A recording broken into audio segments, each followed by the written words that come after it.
یہ ہے امن ملک، منال گویا چلا اٹھی تھی۔ حناوے نے چونک کر اسے دیکھا تو پھٹی پھٹی نظروں سے اسکرین کو دیکھ رہی تھی۔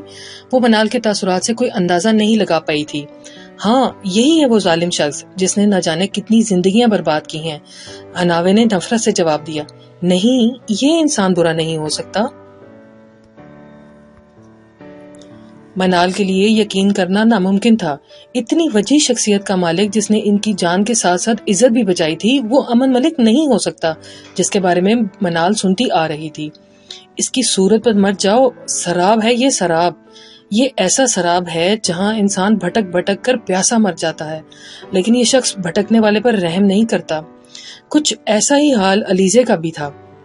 میں صورت کی بات نہیں کر رہی، میری اور ہدی کی جان بچانے والا یہی شخص تھا حناوے، یہی تھا جو پاگلوں کی طرح تمہارا پوچھ رہا تھا۔ اس کی سانسیں اٹک گئی تھی جب تم اسے گاڑی میں دکھائی نہیں دی۔ دیوانہ وار وہ گاڑی کو چیک کر رہا تھا۔ مجھے اس وقت اس پر کسی پاگل کا گمان ہوا تھا جب ہدی نے بتایا کہ تم گھر ہو، اور اس کا وجود جیسے ڈھیلا پڑ گیا تھا۔ ساری بے چینی، بے تابی، ساری پریشانی جیسے اڑن چھو ہو گئی تھی۔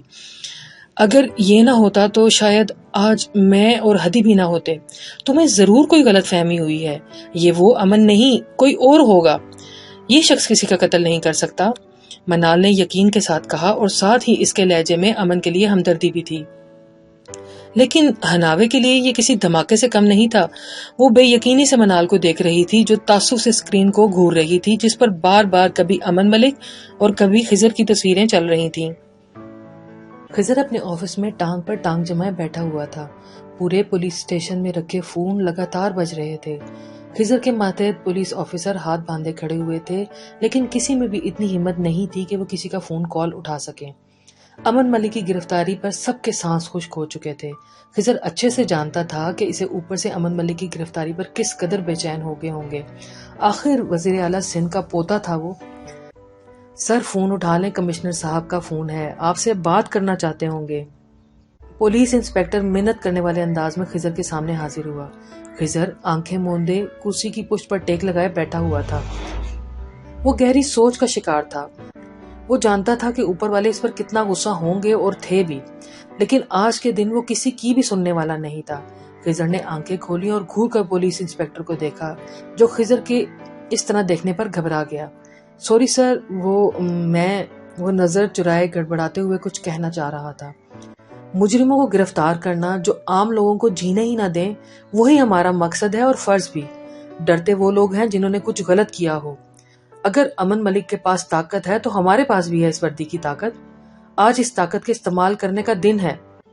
کوئی کچھ نہیں کر سکتا ہمارے ساتھ جب تک ہم کسی کے غلام نہ ہوں۔ اب جاؤ اور آزاد ہو کر اپنا کام کرو، خضر نے پختہ لہجے میں کہا۔ پولیس انسپکٹر خضر کی بات سن کر شرمندہ ہو گیا، وہیں اس کے حوصلے پر داد دیتا ہوا اور فخر کرتا ہوا وہاں سے چلا گیا، جبکہ خضر اپنے موبائل پر ہونے والی تھرتھراہٹ کی طرف متوجہ ہوا۔ خیام رانا کا فون تھا۔ خضر نے گہری سانس فضا میں خارج کی اور خود کو نارمل کرتے ہوئے فون اٹھایا۔ السلام علیکم نانا جان، خضر نے ادب سے کہا۔ وعلیکم السلام۔ میں یہ کیا سن رہا ہوں خضر؟ کیا یہ خبر سچ ہے تم نے بہرام ملک کے پوتے کو گرفتار کیا ہے؟ خیام رانا کے لہجے میں پریشانی جھلک رہی تھی۔ نانا بو، میں نے ایک مجرم کو گرفتار کیا ہے، مجھے اس سے کوئی فرق نہیں پڑتا کہ کون کیا ہے، خضر نے دو ٹوک جواب دیا۔ کیا واقعی مجرم ہے یا پھر تم نے کسی دشمنی کے تحت؟ رانا صاحب نے بات ادھوری چھوڑ دی تھی۔ وہ خضر کو اچھی طرح سے جانتے تھے، لیکن پھر بھی سچ جاننا چاہتے تھے۔ آپ جانتے ہیں نانا ابو کہ مجرم اگر رانا خاندان سے بھی ہو تو میں اسے بھی نہیں چھوڑتا۔ آپ بے فکر رہیں، میں اپنی ڈیوٹی کر رہا ہوں، اور وہ بھی ایمانداری سے، خضر نے پختہ لہجے میں بتایا تو خیام رانا کے تنے ہوئے کندھے ڈھیلے پڑ گئے۔ وہ سمجھ گئے تھے کہ خضر بلا وجہ کسی پر ہاتھ نہیں ڈالتا تھا۔ ٹھیک ہے، کچھ بھی کرنے سے پہلے خیال رکھنا کہ اس خاندان کی عزت اور تمہاری تربیت پر حرف نہ آئے۔ خیام رانا اسے نصیحت کرنا نہیں بھولے تھے۔ آپ پریشان نہ ہو نانا جان، ایسے لوگوں کا کیا کرنا ہے میں اچھے سے جانتا ہوں، خضر نے خود کے غصے پر قابو پاتے ہوئے جواب دیا۔ دوسری جانب سے فون بند کر دیا گیا۔ شام ہو گئی تھی، اب اندھیرا پھیلنے لگا تھا۔ امن ملک کو رات سلاخوں کے پیچھے کاٹنا کافی مشکل تھا۔ کچھ بڑا ہونے والا تھا اور خود کو خضر اس کے لیے تیار کر رہا تھا۔ ہمیں مالک سے ملنا ہے۔ خان اپنے پٹھانی نین نکوش جس میں غصہ بھرا ہوا تھا لیے پولیس اسٹیشن میں حاضر ہوا۔ وہ ہر صورت امن سے ملنا چاہتا تھا، لیکن انسپیکٹر اسے اندر نہیں آنے دے رہا تھا۔ مجرم سے ملنے کی اجازت نہیں ہے کسی کو، جاؤ اور کورٹ سے اجازت نامہ لے کر آؤ، انسپیکٹر نے سخت لہجے میں خان سے کہا، جو سرخ آنکھیں لیے سب کو گھور رہا تھا۔ ہمیں ایک بار ملنے دو مالک سے، وکیل جلد ہی آتا ہوگا۔ خان اس بار منت بھرے لہجے میں کہہ رہا تھا، لیکن خضر نے سختی سے منع کیا تھا، جو کوئی بھی آئے اس کے آرڈرز کے بنا کسی کو امن سے ملنے کی اجازت نہیں ہے۔ ٹھیک ہے، جب وکیل آئے گا نا تب مل لینا، اب جاؤ، مجھے تنگ نہیں کرو۔ اس کی بات سن کر خان جل بھن کر رہ گیا۔ اس کی صدیقی ایڈوکیٹ سے بات ہو چکی تھی جو کہ بس پہنچنے ہی والا تھا۔ حیدرآباد سے ارباز ملک بھی مری پہنچنے والا تھا۔ خان کو پوری امید تھی کہ کچھ دیر بعد امن باہر آ جائے گا، لیکن اس سے پہلے وہ امن کو ایک نظر دیکھنا چاہتا تھا، جو کہ ممکن نہیں تھا۔ امن انہی کپڑوں میں ملبوس سر جھکائے سلاخوں کے پیچھے لکڑی کے بنے ہوئے بینچ پر بیٹھا ہوا تھا۔ اس کے جبڑے بھینجے ہوئے تھے، سلیو لیس شرٹ کے اندر سے اس کے بازو نمایاں تھے۔ اس کے بائیں کندھے پر سوج آ گئی تھی اور درد کی ٹیسیں ابھی تک کندھے سے اٹھ رہی تھی جنہیں وہ ضبط کیے بیٹھا ہوا تھا۔ خان کی آواز اس تک پہنچ رہی تھی۔ وہ جانتا تھا کہ خضر کسی کو بھی اتنی آسانی سے اس تک نہیں پہنچنے دے گا، لیکن وہ بھی غصہ ہو کر یا چلا کر اپنے کمزور ہونے کا ثبوت نہیں دینا چاہتا تھا۔ جس حالت میں بھی خضر اسے دیکھنا چاہتا تھا، وہ خود کو اس حالت میں ہرگز دوچار نہیں کر سکتا تھا۔ اسے پرسکون رہنا تھا، اتنا پرسکون کہ خضر اسے دیکھے تو جل اٹھے۔ امن نے کندھے میں اٹھتی درد کی لہروں کو نظر انداز کیا اور دیوار سے ٹیک لگا کر آنکھیں مول لی۔ ہناوے کا سراپا چھم سے اس کے تصور کے پردے پر جھلملایا۔ اس کا امن کے قریب آنا اور پھر اسے ہتھکڑی پہنانا، وہ سب کتنا دلکش تھا۔ یہ کوئی امن ملک سے پوچھتا، تو ہر لحاظ سے لگتا ہے ماتمی، لیکن مجھے بتا تو عزادار کیوں نہیں لگتا؟ تمام شہر اسے ڈھونگ جانتا ہے تو پھر مجھے وہ شخص اداکار کیوں نہیں لگتا؟ میں تیرا یار ہوں، دشمن بھی جانتے ہیں میرے، تو یار ہے تو مجھے یار کیوں نہیں لگتا؟ کچھ وقت اس نے ہناوے کے دھوکے میں گزارا تھا، لیکن وہ شاطر انسان تھا، جلد سمجھ گیا تھا کہ جسے وہ ہناوے سمجھ رہا تھا وہ ہناوے نہیں تھی، لیکن اس نے اس سلسلے کو روکا نہیں، چلنے دیا۔ وہ جانتا تھا کہ کبھی نہ کبھی یہ چیز، یہ دھوکا وہ جان بوجھ کر کھا رہا تھا، اس کے کام آنے والا تھا۔ اس کی محبت کے قصے کی دھوم بڑھنے لگی تھی، لیکن جس سے محبت تھی وہ دیکھنا تک گوارا نہیں کرتی تھی۔ عجیب سا معاملہ تھا، لیکن اس کا سوچنا بھی امن ملک کو سکون پہنچاتا تھا۔ کیسا لگ رہا ہے اپنے سسرال آ کر؟ آواز پر امن نے جھٹ سے آنکھیں کھولی۔ سامنے خضر چھڑی لیے کھڑا تھا، جسے ابھی اس نے جیل کی سلاخوں کو بجاتے ہوئے امن کو متوجہ کیا تھا۔ اس کی بات سن کر امن کے لبوں پر مسکراہٹ ابھری۔ وہ سیدھا ہوا اور اٹھ کر سلاخوں کی جانب بڑھا، جن کے پار خضر حیات اس کا رقیب اس کے سامنے ہی کھڑا تھا۔ سسرال تو واقعی ہے یہ میرا، تمہارا گھر ہے نا یہ؟ خضر حیات، یعنی تم یہاں کے ایس پی، یہاں کے مالک، اور تم ہناوے کے پھپھوزاد بھائی بھی تو ہو۔ انڈائریکٹلی یہ ہناوے کا بھی گھر ہوا نا، تو یہ پولیس اسٹیشن میرا سسرال ہی ہوا نا۔ آخر کو ہناوے کو میری ہی ہونا ہے، اور سچ بتاؤں تو مجھے سسرال آ کر بہت اچھا لگ رہا ہے بھائی۔ تم بتاؤ تمہیں کیسا لگ رہا ہے رانا خاندان کے ہونے والے داماد کو یہاں دیکھ کر؟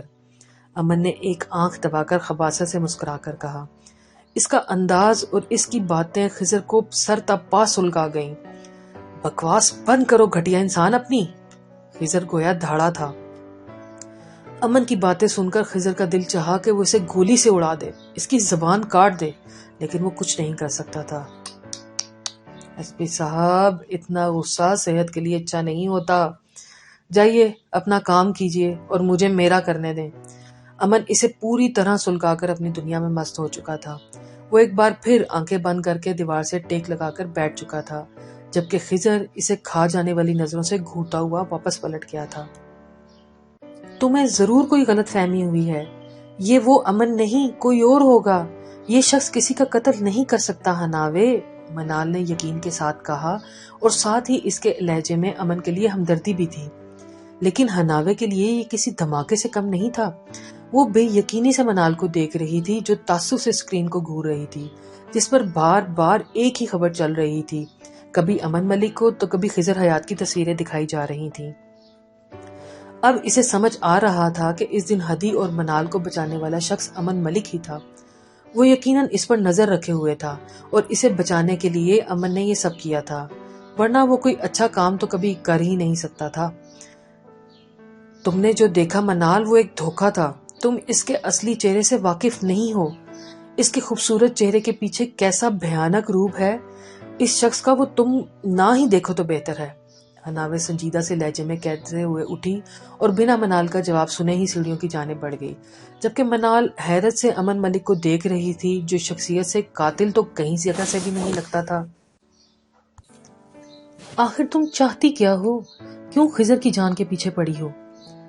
حناوے فاریہ بیگم کے بار بار کہنے پر کھانا کھانے کچن میں آئی تھی۔ ملازمہ نے اسے کھانا گرم کر کے دیا اور ابھی اس نے پہلا نوالا ہی منہ میں ڈالا تھا جب ہدی کسی کی جن کی طرح اس کے سر پر آن پہنچی اور غصے سے چیخی۔ حناوے جو کچن میں ایک طرف کرسی رکھے ہوئے بیٹھی ہوئی تھی، چونک کر ہدی کو دیکھا۔ ہدی کی بات پر اس کی پیشانی پر بل پڑے۔ کیا مطلب ہے تمہارا؟ حناوے نے بھویں سکیڑ کر پوچھا اور ہاتھ میں نوالا پکڑ کر واپس پلیٹ میں رکھ دیا۔ مطلب صاف ہے حناوے، بچی بننے کی ضرورت نہیں ہے۔ تم ان سب میں خضر کو کیوں گھسیٹ رہی ہو؟ امن کا اور تمہارا ذاتی مسئلہ ہے نا، تو خضر کی جان کیوں خطرے میں ڈالی ہے تم نے، یہ جانتے ہوئے بھی کہ امن ملک کتنا خطرناک ہے؟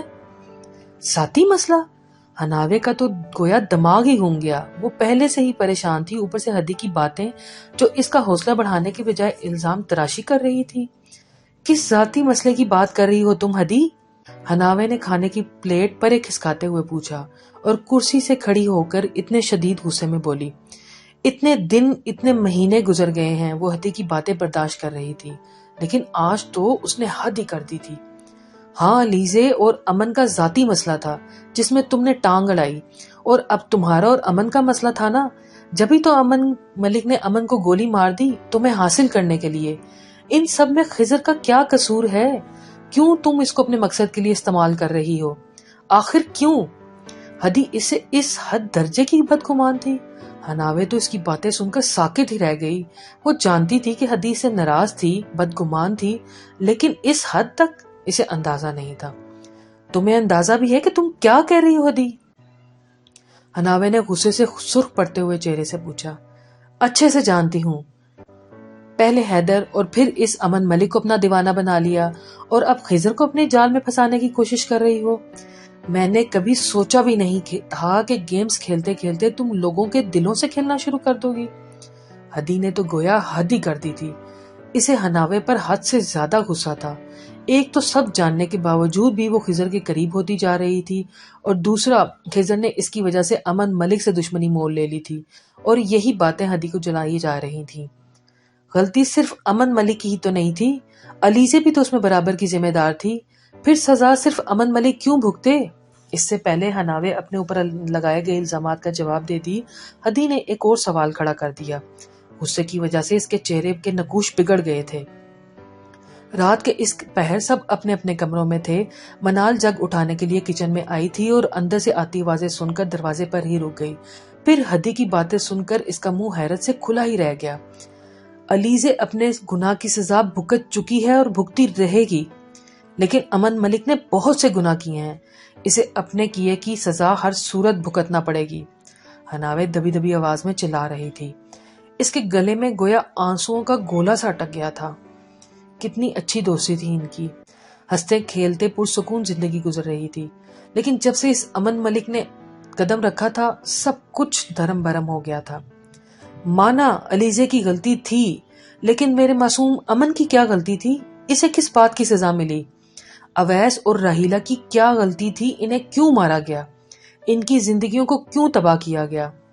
اور جو راہیلہ کے ساتھ ہوا ہے وہ ہم میں سے کسی اور کے بھی ساتھ بھی ہو سکتا تھا۔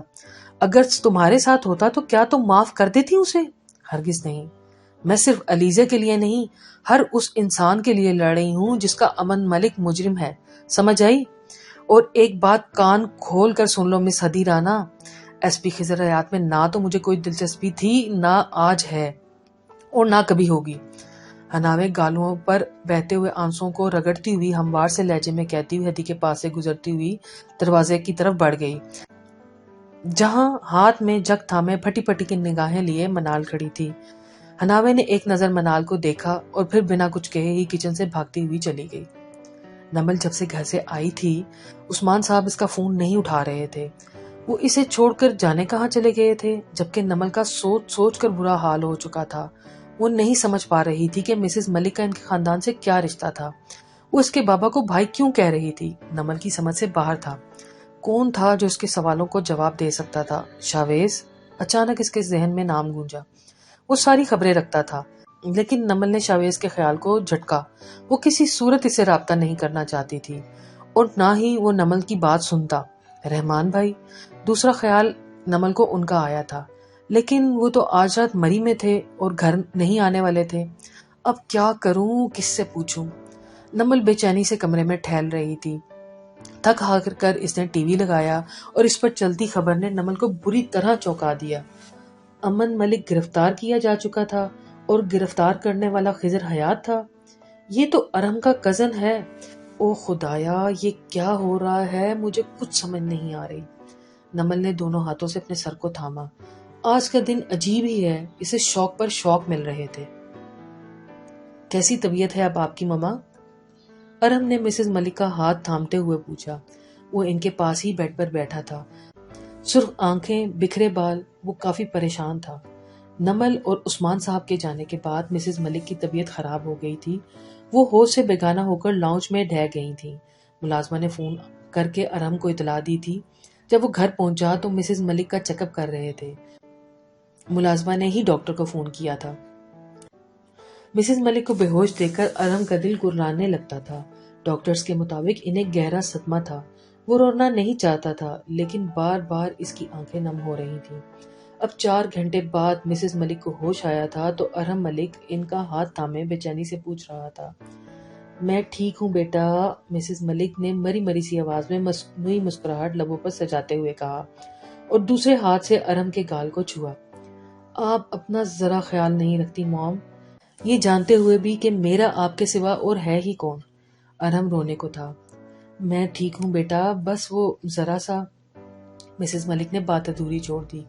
وہ کافی کمزور اور مرجھائی ہوئی نظر آ رہی تھیں۔ عثمان صاحب کی گئی باتیں ان کے ذہن میں گونج رہی تھیں، جنہیں یاد کر کے مسز ملک کی آنکھوں کے گوشے نم ہوئے۔ اس سے پہلے آنسو ان کی پلکوں سے کی پھاڑ توڑ کر باہر نکلتے یا تکیے کو بھگوتے، ارم نے ہاتھ بڑھا کر نرمی سے ان کی آنکھوں کے نم گوشے صاف کیے۔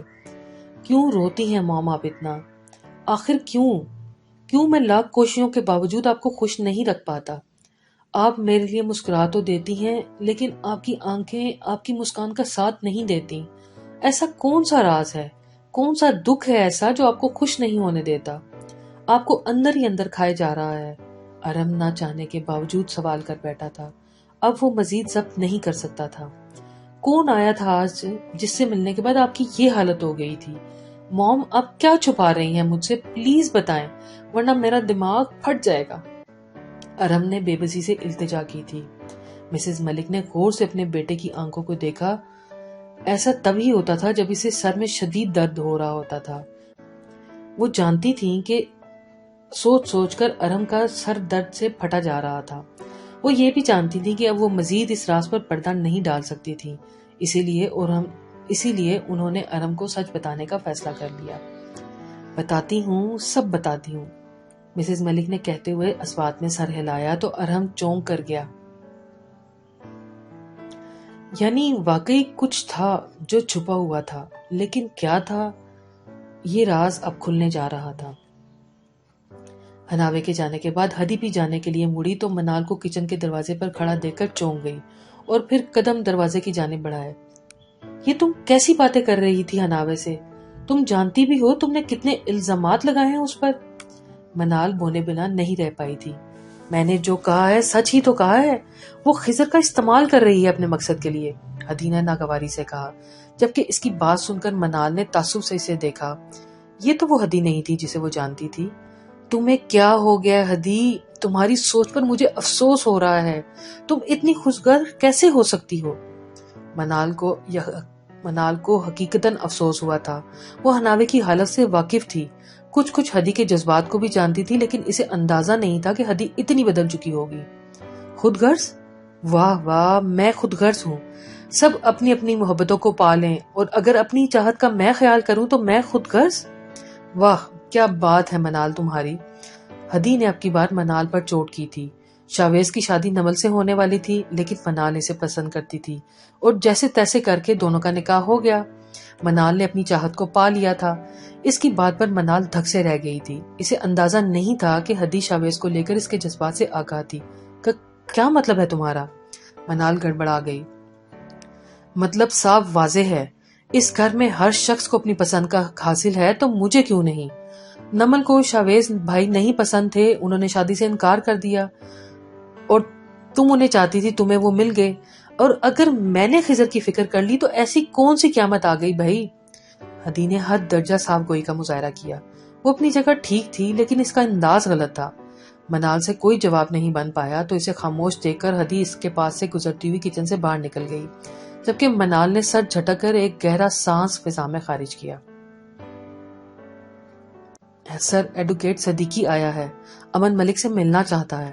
خضر کرسی کی پشت سے ٹیک لگائے آنکھیں موندے بیٹھا تھا جب ایک آفیسر نے اسے خبر دی۔ خضر نے پٹ سے آنکھیں کھولی۔ خضر جانتا تھا کہ ایسا ہی کچھ ہونے والا تھا۔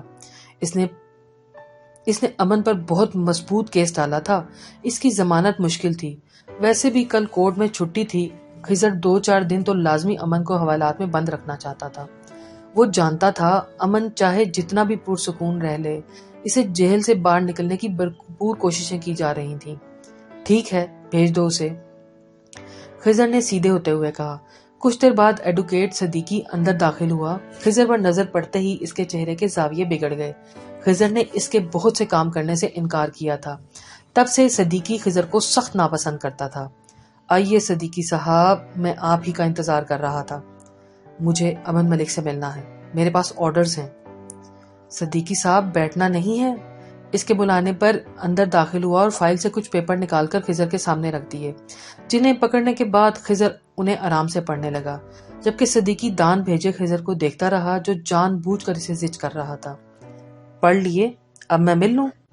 صدیقی اپنی ناگواری کو چھپاتے ہوئے پوچھ رہا تھا۔ ٹھیک ہے، مل لیجئے۔ خضر نے پیپرز میز پر رکھتے ہوئے مسکرا کر جواب دیا تو صدیقی ایک پل بھی ضائع کیے بنا باہر نکل گیا۔ کچھ دیر بعد وہ امن ملک کے سامنے بیٹھا تھا۔ اویس کی فیملی کو ڈھونڈنے کی بھرپور کوشش کی ہے میں نے، لیکن وہ کہیں نہیں ملے۔ یہ ایس پی خضر حیات نہایت شاطر انسان ہے۔ وہ جانتا تھا کہ ہم انہیں ڈھونڈنے کی کوشش کریں گے۔ اس نے یقیناً انہیں کسی محفوظ جگہ پر منتقل کر دیا تھا جہاں ہم نہ پہنچ سکیں۔ صدیقی رازداری سے بتا رہا جبکہ امن سر جھکائے اور جبڑے بھینجے ان کی باتیں سن رہا تھا۔ اگر وہ مل جاتے تو کسی نہ کسی طرح ان سے معافی نامہ سائن کروا لیتے اور یہ پھر کیس ہمیشہ ہمیشہ کے لیے بند ہو جاتا۔ افسوس وہ نہیں ملے، لیکن تلاش جاری ہے، جلد مل جائیں گے۔ ایڈوکیٹ صدیقی، جس کی وکالت کا دنیا میں ایک بڑا نام تھا، وہ بھی امن ملک سے باتیں کرتے ہوئے گھبرا رہا تھا۔ اس کی بات سن کر امن نے سر اٹھا کر شعلہ اگلتی نظروں پر اس پر گاڑ دی۔ اس کے اس طرح دیکھنے پر ایڈوکیٹ صدیقی کی ریڑھ کی ہڈی میں ایک سنسناہٹ سی ہوئی۔ کندھے میں اٹھنے والے درد کو ضبط کرنے کی وجہ سے امن کی آنکھیں سرخ ہو چکی تھیں۔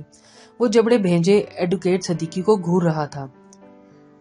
چھوٹے ملک صاحب، ہم پوری کوشش کر رہے ہیں، جلد ہی اویس اور اس کے گھر والے مل جائیں گے، آپ فکر نہ کریں، اس ایس پی کو منہ کی کھانی پڑے گی۔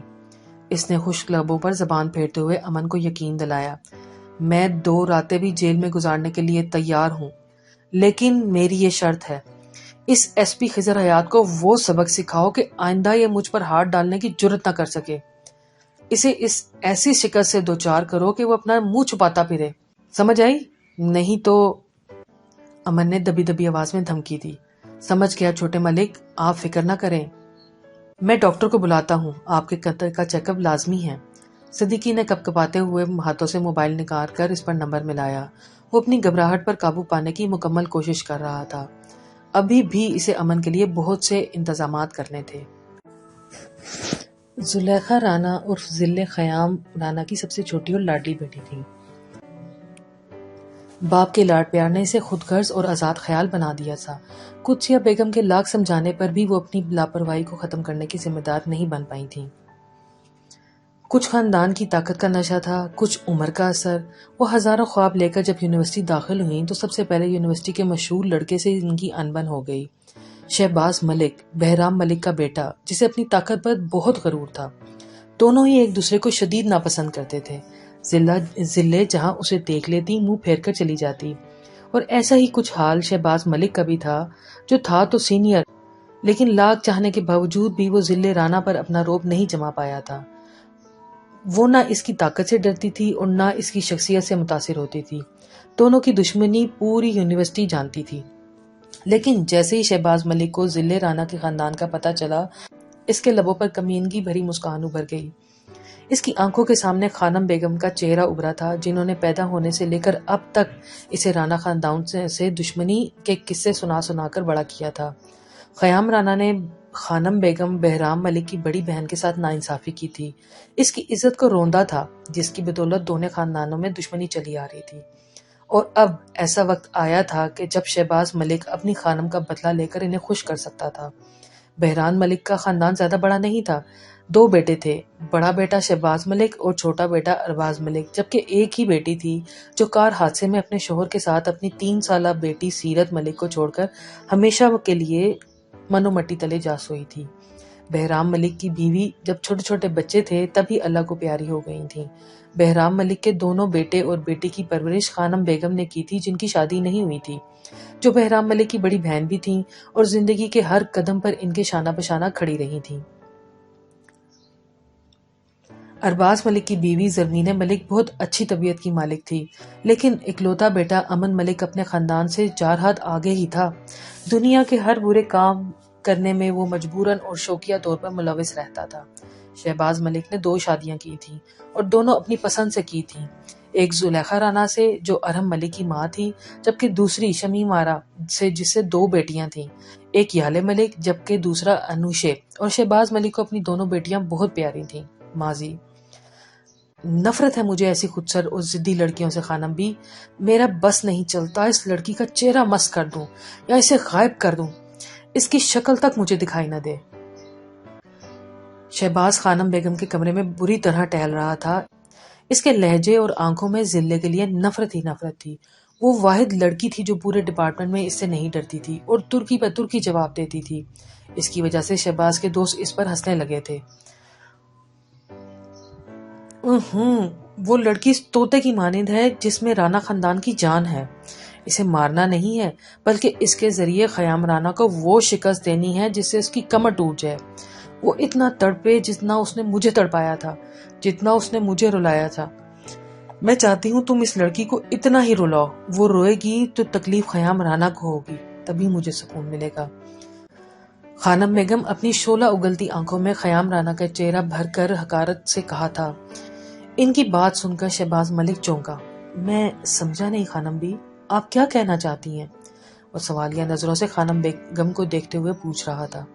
تم ایک مرد ہو شہباز ملک، ایک خوبرو جوان مرد۔ وہ لڑکی چاہے جتنی بھی خودسر کیوں نہ ہو، محبت کا جال اس چڑیا کو ہمیشہ کے لیے قید کر سکتا ہے، قید کر لو اسے۔ شہباز ملک کی بات سن کر خانم نے پر اصرار سے انداز میں جواب دیا۔ ان کی بات کا مطلب سمجھ کر شہباز ملک کی آنکھوں میں شیطانی چمک ابھری تھی۔ خانم بیگم نے اسے رستہ دکھا دیا تھا، باقی سب وہ خود کر سکتا تھا۔ امن ملک نے 2 راتیں اور 3 دن جیل میں گزارے تھے۔ تیسرے دن ان کی عدالت میں پیشی تھی، جہاں خضر اور رحمان بھائی اپنی طرف سے پوری تیاری مکمل کر کے آئے تھے۔ وہیں امن حد درجے کا پرسکون تھا۔ وہ جیل میں بھی شہزادوں کی طرح رہ رہا تھا۔ اپنا پرسکون انداز خضر کو بہت ہی زیادہ کھٹکتا تھا، لیکن وہ کچھ نہیں کر سکتا تھا۔ ان 2-3 دنوں میں رحمان بھائی نے بہت سے ثبوت اور گواہ اکٹھے کر لیے تھے، جن سے ثابت ہوتا تھا کہ اویس کا قتل امن نے کیا تھا۔ یہی نہیں بلکہ اس نے اور بھی کئی بڑے بڑے جرم کیے تھے۔ ان 3 دنوں میں میڈیا پر ایک ہی خبر سرگرم تھی اور وہ تھی امن ملک کی گرفتاری۔ خضر پر اسے رہا کرنے کا پریشر ڈلوایا گیا تھا۔ اس نے اپنے مستقبل اور کیریئر کو داؤ پر لگا دیا تھا، لیکن وہ ثابت قدم رہا۔ ویسے بھی وہ ہر کام قانونی طریقے سے ہی کر رہا تھا۔ بہرام ملک کا غصہ ساتیں آسمان کو چھو رہا تھا۔ اسے یہی لگتا تھا کہ یہ سب خیام رانا نے اسے نیچا دکھانے کے لیے کیا ہے۔ ملک خاندان کا غصے سے جل جل کر برا حال ہو گیا تھا، جبکہ امن سکون میں بیٹھا تھا۔ اس کے کندھے اور بازو پر پٹی بندھی تھی۔ مسز امبلیگنٹ ہو جانے کی وجہ سے ڈاکٹرز کو ایک چھوٹا سا آپریشن کرنا پڑا تھا جس سے 3-4 ماہ لگ جاتے تھے اسے ٹھیک ہونے کے لیے۔ ہناوے رانا نے بڑا گہرا اور دلکش زخم دیا تھا اسے، جو امن ملک کو ہمیشہ یاد رہنے والا تھا۔ آج اس کی پیشی تھی، لوگ فیصلہ جاننے کے لیے بےتاب تھے۔ ہناوے کو یقین تھا کہ پہلی ہی پیشی میں کیس کا فیصلہ ہو جانا تھا، امن کو یقیناً سزا ملنی تھی، لیکن امن ملک تو صرف اور صرف اسے محبت ہی دکھائی دیتی تھی۔ وہ اس کے ظلم سے واقف تو تھی، لیکن وہ کتنا شاطر تھا اس کا اندازہ اس کو کبھی بھی نہیں تھا۔ کورٹ کے باہر میڈیا والوں کی ایک کثیر تعداد موجود تھی۔ ہناوے دھڑکتے دل کے ساتھ کورٹ میں موجود تھی۔ وہ فاریہ بیگم کو بھی ساتھ لائی تھی جس نے ان کے معصوم بیٹے کو کومے میں پہنچا دیا تھا۔ ہناوے انہیں سزا ملتے دیکھنا چاہتی تھی۔ اس کی دائیں جانب فاریہ بیگم تو بائیں جانب پاگل راہیلہ بیٹھی تھی، جو کبھی پھٹی پھٹی نظروں سے چاروں طرف دیکھتی تو کبھی خود میں مگن ہو جاتی۔ قدیر نے خونخوار نظروں سے ہناوے اور راہیلہ کو دیکھا تھا، جو اس کے ظلم کا شکار ہونے کے باوجود بھی زندہ بچ گئی تھی۔ وہی تو تھا راہیلہ کی اس حالت کا ذمہ دار۔ اس کے لیے ہی تو امن نے اویس کو قتل کیا تھا، راہیلہ کو اس کے حوالے کیا تھا تاکہ وہ اس سے اپنی خواہش پوری کر سکے۔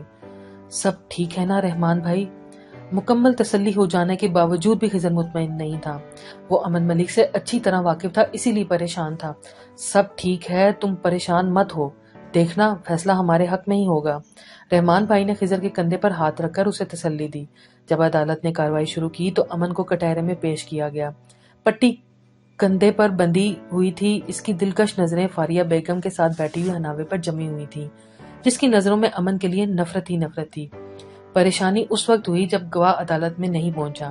امن ملک کے فارم ہاؤس میں مالی کا کام کرتا تھا، جس نے اویس کا خون ہوتے ہوئے اپنی آنکھوں سے دیکھا تھا، اور جسے ایک چھوٹی سی غلطی پر قدیر نے مار مار کر فارم ہاؤس سے باہر نکال دیا تھا، کیونکہ اس سے قدیر کے سامنے زبان کھولی تھی، جو ہر روز لڑکیوں کو پکڑ کر فارم ہاؤس میں لاتا تھا۔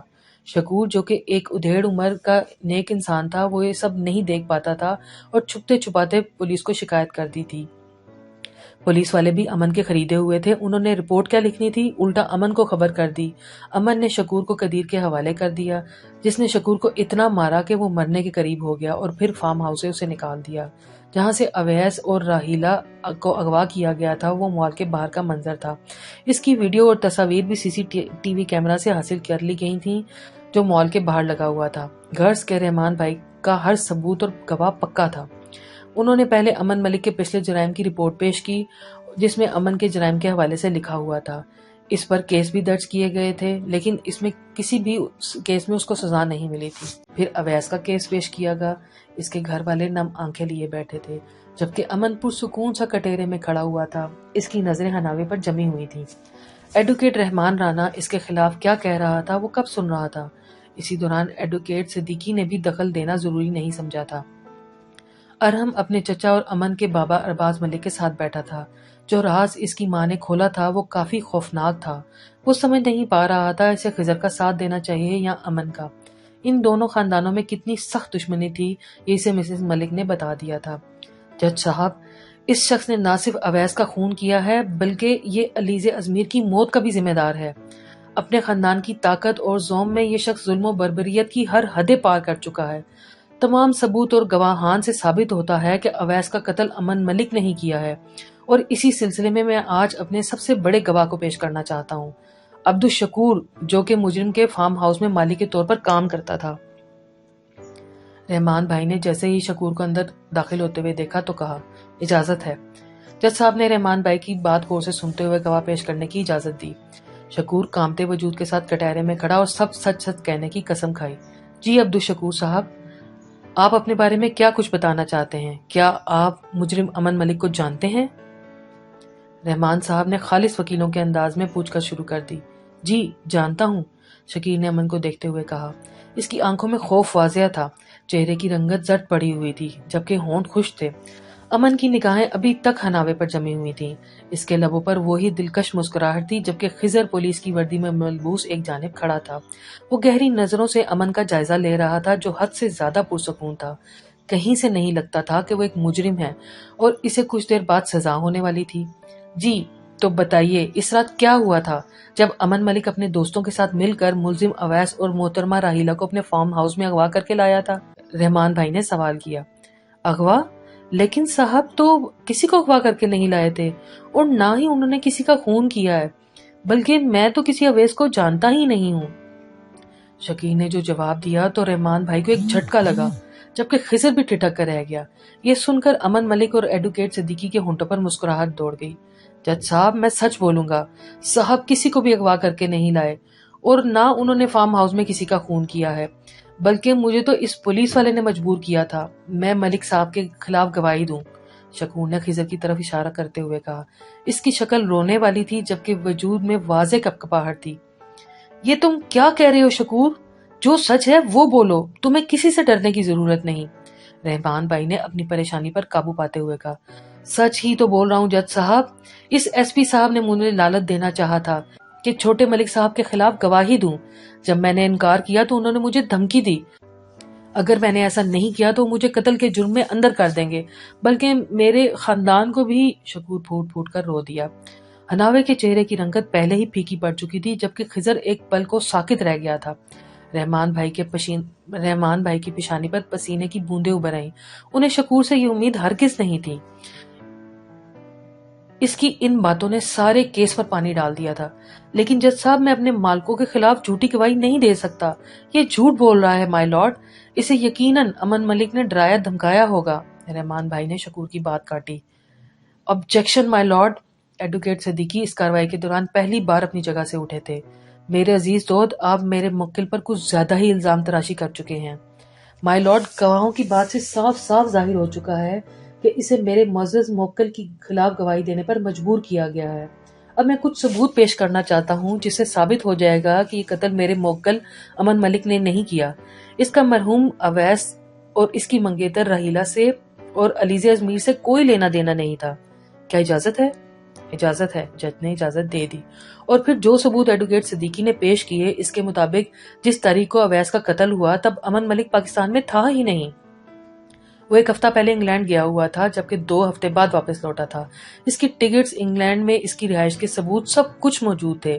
جس گاڑی کی تصویر اور نمبر CCTV فوٹیج میں دکھایا گیا تھا، وہ گاڑی امن ملک کی تھی ہی نہیں۔ غرض کہ امن ملک کو بے گناہ ثابت کرنے کے تمام جھوٹے ثبوت اور گواہ موجود تھے۔ عدالت ثبوتوں اور گواہوں پر ہی چلتی ہے، اور وہ سب یہ جانتے تھے۔ جو کھیل عدالت میں کھیلا جا رہا تھا، اسے دیکھ کر تو حناوے تو جیسے پتھر کی ہو گئی تھی۔ خضر نے پریشانی سے اپنی کنپٹی سہلائی۔ مائی لارڈ، جہاں تک علیزہ ازمیر کی خودکشی کی بات ہے تو اس سے میرے معزز موکل کا کوئی لینا دینا نہیں۔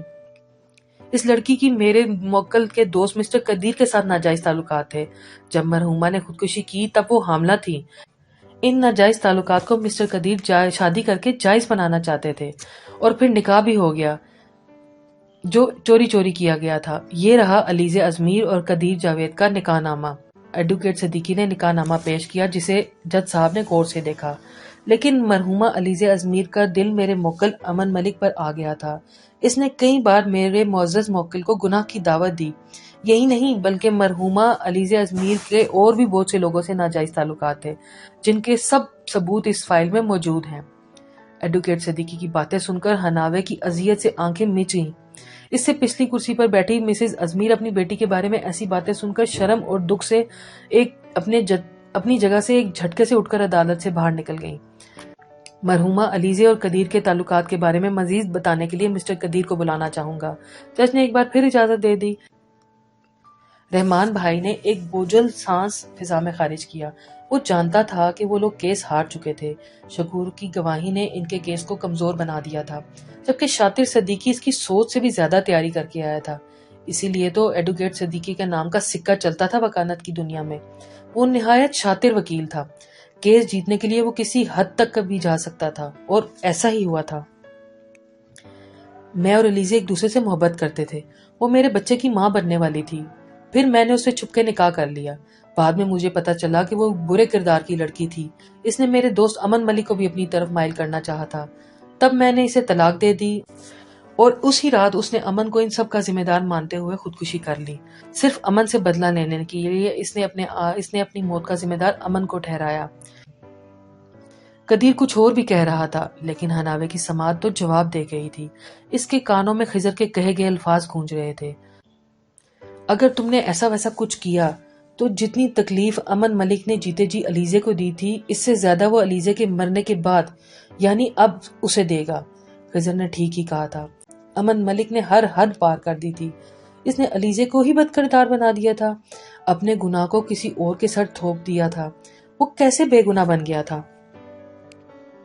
امن ملک کو باعزت رہا کر دیا گیا، جبکہ خضر کو 1 ہفتے کے لیے عارضی طور پر پولیس فورس سے معطل کر دیا گیا، کیونکہ ایڈوکیٹ صدیقی کے مطابق ایسے پولیس اہلکاروں کو سزا ملنی چاہیے جو عام شہریوں کو ڈراتے اور دھمکاتے ہیں. امن ملک بنا ایک لفظ منہ سے بولے سب کچھ کر گیا تھا. اس کی رہائی پر انم کو سمجھ نہیں آ رہی تھی وہ خوش ہو یا دکھی، کیونکہ وہ جانتا تھا اویس کو اسی نہیں مارا تھا اور علیزے کی موت کا ذمہ دار بھی وہی تھا. ہناوے جو بڑی بڑی باتیں کر کے آئی تھی 1 منٹ بھی وہاں نہیں رک پائی تھی. امن کی بے چین نگاہیں سے ڈھونڈا تھا.